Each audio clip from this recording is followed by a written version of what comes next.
$83 million. Final payment, December 29, 2006. 61 years of debt service. 3 generations of British taxpayers. 1 loan signed in 1946. Not reparations, not war costs, the price of participating in a war Britain was already fighting. This is not about whether Britain deserved to win World War II. Not about the morality of defeating Hitler. This is about a financial mechanism that transferred wealth on a scale rarely seen in modern history. About the fact that the Lend-Lease program was never designed to be charity in the first place. This video does not analyze policy, does not debate who is right or wrong. It only dissects one mechanism. The mechanism of turning wartime desperation into long-term economic dependence. And once a mechanism exists, using it is only a matter of timing. When $7 billion in gold reserves can be depleted in 7 months, when 99-year military-based leases can be extracted for 50 obsolete destroyers, sovereignty is no longer a constitutional concept. It is only a financial question. Who controls the dollars when the war requires immediate payment? Between 1939 and 1945, Britain entered World War II as the world's largest creditor nation. The British Empire controlled 35.5 million square kilometers, 24% of global land area. British citizens held $22 billion in overseas investments. Railway systems in Argentina, copper mines in Chile, rubber plantations in Malaysia, oil fields in Persia. London was the global financial center. The pound sterling served as the world's reserve currency. Britain held $6 billion in gold reserves, second only to the United States. By 1946, Britain emerged from the war $31 billion in debt to the United States.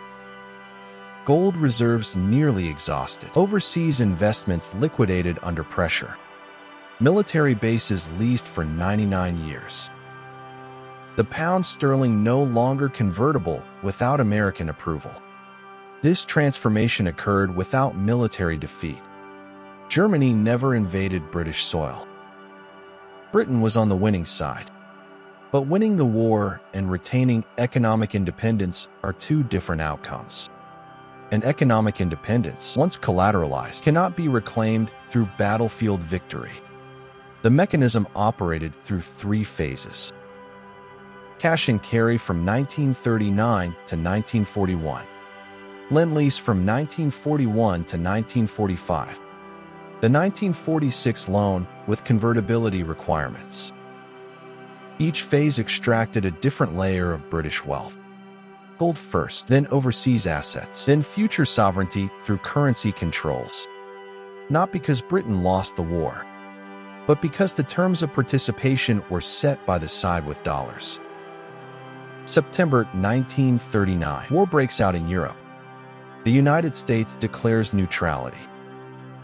The U.S. Congress passes the Neutrality Acts. These laws contain one critical provision: cash and carry. Nations at war can purchase American weapons and supplies, but only if they pay in full, in cash, upfront, and only if they transport goods on their own ships. No loans, no credit, no delayed payment. Gold on the dock before cargo leaves the port. Britain needs steel, oil, aircraft, tanks. American factories in Detroit and Pittsburgh are the only sources capable of meeting wartime demand at scale. Britain has no choice. The alternative is military collapse within months. June 1940, Operation Fish launches. Britain loads its entire national gold reserve onto battleships and cargo vessels. $7 billion in gold bars and securities transported across the Atlantic, through waters patrolled by German submarines, to secure storage in Canada and the United States. The largest physical movement of wealth in human history. The entire British National Treasury moved overseas to pay American invoices. By November 1940, the gold runs out, 7 months into a war expected to last years. Britain continues ordering supplies, signing contracts for aircraft and tanks. But the Treasury in London informs procurement officers in Washington no dollars remain.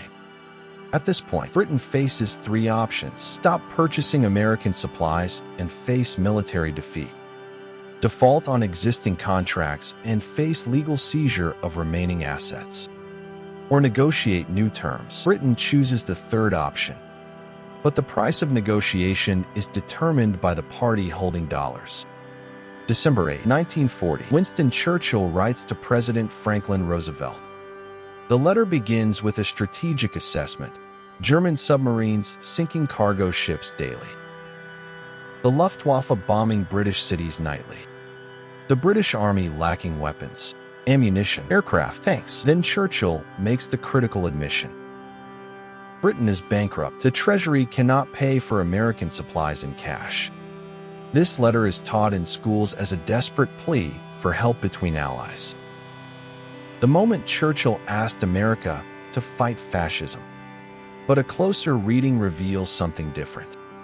Churchill is negotiating the terms of Britain's asset liquidation.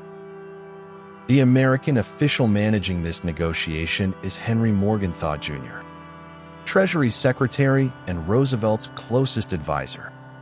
Morgenthau is not interested in analogies about fire hoses. He is focused on forcing Britain to liquidate all remaining assets before receiving $1 of aid. December 1940, before the Lend-Lease Act even reaches Congress, Morgenthau demands a complete inventory of the British Empire. Every asset owned by the British government. Every asset owned by British citizens worldwide.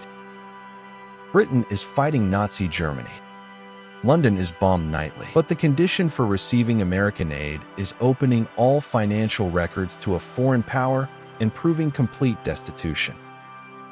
The British negotiating team, led by Sir Frederick Phillips, is stunned. Phillips argues that Britain has already sold its gold reserves. Forcing the sale of long-term investments during wartime is a fire sale. Britain will receive pennies on the dollar compared to actual value. Phillips warns that stripping Britain of overseas investment income will leave the country bankrupt after the war. Morgenthau's position is clear. If Britain still owns assets in America, why should American taxpayers fund the war? Liquidate everything first, then we discuss aid. January to May 1941, the U.S. Congress debates the Lend-Lease program.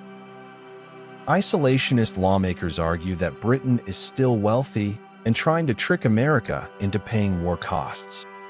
Morgenthau needs proof that Britain is genuinely broke. He needs a symbolic sacrifice.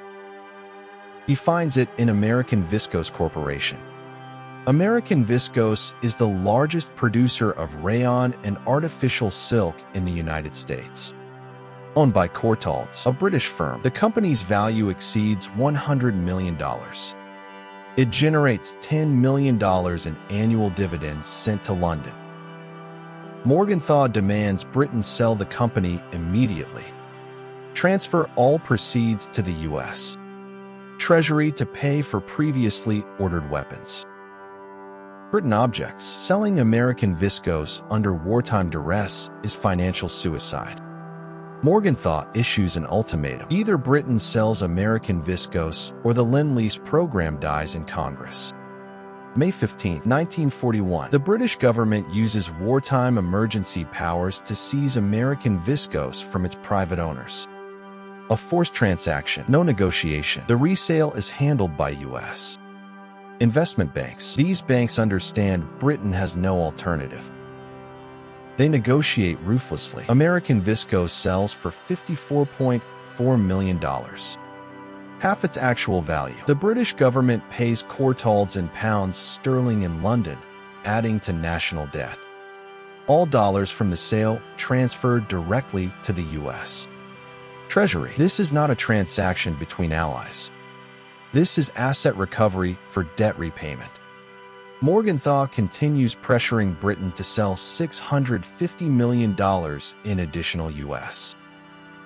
financial assets, stocks and bonds owned by British citizens, stakes in American companies across multiple sectors, investment portfolios built over a century. By mid-1941, Britain liquidates $1.1 billion in U.S. investments. In today's value, approximately $22 billion. The U.S. Treasury monitors each transaction, verifies every payment. Only after all requirements are met does Lend-Lease aid begin. But the damage extends beyond financial assets. September 1940, before Lend-Lease launches, Britain negotiates the Destroyers for Bases Agreement.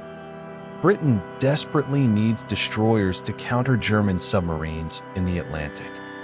Roosevelt agrees to transfer 50 World War I-era destroyers sitting in storage. Obsolete ships with no further use to the U.S. Navy. In exchange, Britain leases military bases to the United States for 99 years.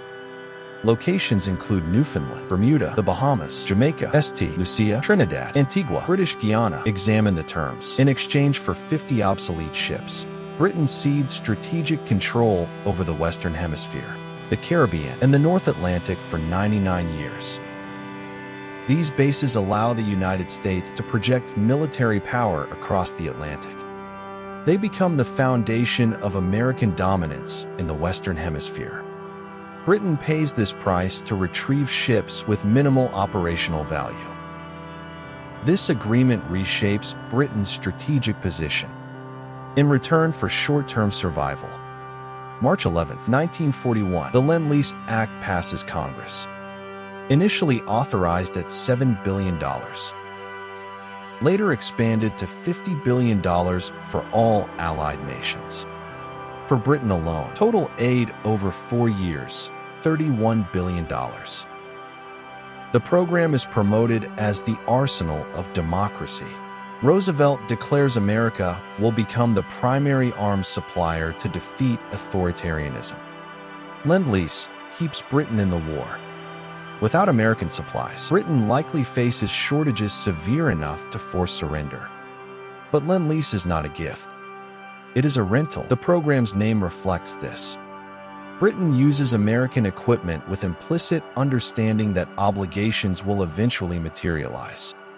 Buried in the Lend-Lease Agreement is Article 7. This clause undermines the British Empire's economic foundation. Article 7 requires Britain to eliminate all discrimination in international trade after the war. On the surface, free trade, open markets, but discrimination in trade is code for imperial preference. Imperial preference is the tariff system keeping the British Empire economically unified. Canada, Australia, India, South Africa all prefer British goods because they receive favorable tax rates. This mechanism protects British industry from American competition. American cars are better. American machinery is more efficient. But in imperial markets, British goods are cheaper due to tariff advantages. Article 7 obligates Britain to dismantle these imperial privileges. After the war, Britain must open imperial markets to free competition from American firms. British negotiators understand what this means. A death sentence for the British Empire as an integrated economic entity. But German bombers are overhead. German submarines operate in the Atlantic. Britain signs. Britain fights World War II with American equipment, financed through asset sales, accepting long-term territorial concessions, committing to dismantle remaining economic structures. As the war continues through 1942, 1943, 1944, wealth transfer accelerates. American industry booms. U.S. GDP increases 75% during war years. American factories produce weapons for war and consumer goods for global markets. Britain converts entire production capacity to war effort. Exports cease almost completely. British firms withdraw from markets in Latin America, Asia, Africa. American companies fill the gaps. While British factories produce Spitfires for war, American factories produce Spitfires plus refrigerators, radios, automobiles, tractors for global sale. The United States fights the war and simultaneously captures Britain's commercial future. By 1944, this transition is complete. Global gold reserves shift from London to Fort Knox. The world's financial center permanently moves across the Atlantic. Britain believes these sacrifices will be recognized. British officials assume the United States will behave generously after the war because Britain fought alone for 2 years. Because Britain bankrupted itself to defeat Hitler. They are wrong. August 15, 1945, Japan surrenders. World War II officially ends. In London, crowds gather outside Buckingham Palace to celebrate victory. 7 days later, August 21, 1945, President Harry Truman signs Executive Order 9620. The Lend-Lease program terminates immediately. American supply ships en route across the Atlantic receive orders to turn back. No transition period, no grace period. The lifeline is cut. The British government is stunned. Officials assumed aid would continue during post-war reconstruction. For years, the British economy operated entirely for wartime production. Factories require conversion back to civilian production, a process requiring time. Britain imports half its food consumption. Nearly all raw materials. Payments are made using Lend-Lease funds. When funding stops, Britain immediately faces severe food shortages. John Maynard Keynes calculates Britain is facing financial catastrophe. Within months, Britain could default on debt, stop food imports, implement minimum rations to avoid famine. Britain has one option left: beg for a loan. September 1945, John Maynard Keynes travels to Washington. He is 62 years old, suffering from severe heart disease, a condition that will kill him within months. Keynes is not acting as a scholar. He is asking for help. Keynes believes he has a moral argument. Britain fought alone for 2 years while America remained neutral. Britain sacrificed its economy to protect Western civilization. Therefore, the United States should provide Britain with a $6 billion grant. Not a loan, a gift, retrospective payment for sacrifices made. Keynes calls this fair, but upon arriving in Washington, he realizes fairness is not the currency Americans use. The American negotiating team, led by Fred Vinson, is unmoved by moral arguments. The war is over. American public opinion is tired of spending money on Europe. Congress is skeptical of Britain's newly elected Labour government and its nationalization program. The U.S. rejects the grant. Instead, a $3.75 billion loan at 2% interest. Just enough to keep Britain afloat short-term, with conditions designed to further erode economic independence. The most damaging condition: British pound convertibility. The U.S. demands that within 1 year of receiving the loan, Britain must allow the pound to be fully convertible. Anyone holding pounds can walk into a bank and exchange them for dollars. Americans describe this as free trade. But it is a trap. During wartime, Britain forced colonies to accept payment in pounds while prohibiting conversion to dollars. This creates a closed loop. Countries like India, Australia, Egypt hold pounds, but can only use them to buy British goods. This system protects British industry. And this is precisely what Americans want to dismantle. If the pound becomes freely convertible, holders will immediately sell pounds to buy dollars. Because American goods are superior. Everyone wants access to American products. Keynes understands this will devastate the British economy. He argues until his health collapses. But the alternative is famine. Britain has no choice. The loan agreement finalizes in July 1946. John Maynard Keynes dies in April 1946. His heart cannot bear the pressure of negotiating with Britain's closest ally. Winter 1947, the coldest winter in British history.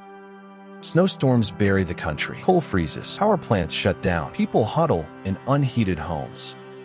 In the midst of this crisis, the deadline arrives. July 15, 1947. Britain is forced to allow pound sterling convertibility. Per loan agreement terms, the result is immediate collapse. As soon as conversion opens, the world begins selling pounds en masse. Countries holding pounds for years immediately switch to dollars. In 1 month, Britain loses hundreds of millions of dollars from the loan. The money flows out in 5 weeks. August 20th, 1947, the British government suspends convertibility. In 5 weeks, Britain burns through nearly 1/4 of the loan without gaining any benefit. The humiliation is total. This financial collapse triggers clear geopolitical consequences. February 1947, the British government sends an urgent telegram to the U.S. State Department. For over a century, Britain protected Greece and Turkey to counter Soviet influence in the Mediterranean. The telegram states Britain no longer has financial capacity to continue this role. Britain will withdraw. If the United States wants to stop communism's spread, it must act. This event directly triggers the Truman Doctrine. The United States steps in to fill the power vacuum. This is official acknowledgement that Britain is no longer a superpower. By 1949, with the economy still stagnant, Britain devalues the pound from $4.03 to $2.80. Overnight, the British people become 30% poorer relative to the world. But the debt remains. The 1946 loan is not forgiven. It is a commercial loan at 2% annual interest. For 6 decades, the British Treasury transfers funds to the U.S. Treasury every year through the boom years of the 1950s, through high inflation in the 1970s, through Thatcher's privatization programs. The payments continue. Final payment, December 29, 2006, 61 years after victory. In 1944, Argentina defaulted on debt, lost access to international capital markets for decades. In 1956, Egypt nationalized the Suez Canal. Britain and France invaded. The United States threatened financial sanctions against Britain unless it withdrew. Britain withdrew within days. In 1976, United Kingdom requested IMF loan, required to cut public spending by 30%. Inflation exceeded 25%. Unemployment doubled. 3 different crises. One script. Loss of financial independence leads to loss of policy autonomy. Lend-Lease asset liquidation. Destroyers for bases, territorial concessions. Article 7 trade dismantlement. 1946 loan convertibility trap. For different mechanisms. One shared logic. Whoever controls the currency during crisis dictates the terms of survival. So the question is not, why did Britain lose its empire? But rather, who held the dollars when Britain needed immediate payment? The mechanism does not require conspiracy. It only requires crisis timing, currency monopoly, and treaty clauses written when alternatives do not exist. And when survival depends on immediate cash flow, long-term sovereignty becomes negotiable. Britain defeated Hitler but lost its empire. Britain won the war but was bankrupted by its closest ally. For 3 generations, British taxpayers paid the United States for the right to continue existing. This story is not unique to Britain. Since 1945, the same pattern applies to most American allies. Germany rebuilt through the Marshall Plan. But support comes with binding conditions. Germany opens markets to American goods, allows U.S. military bases on its territory, aligns foreign policy with Washington. By the 1950s, Germany is prosperous but dependent. Japan occupied and restructured after 1945. The economy recovers through American aid, but Japan becomes a de facto protectorate. U.S. military bases in Japan remain today. Japan holds over $1 trillion in U.S. Treasury bonds. Japan cannot pursue fully independent foreign policy without American approval. South Korea follows a similar trajectory after the Korean War. Long-term U.S. military presence, deep economic influence, wealthy but strategically dependent on American security guarantees. The pattern repeats. Crisis creates dependence. Dependence creates concessions. Concessions transfer wealth and sovereignty toward the United States. The mechanism does not need you to understand it in order to operate. It operates because the infrastructure is already set in financial architecture. The global lens.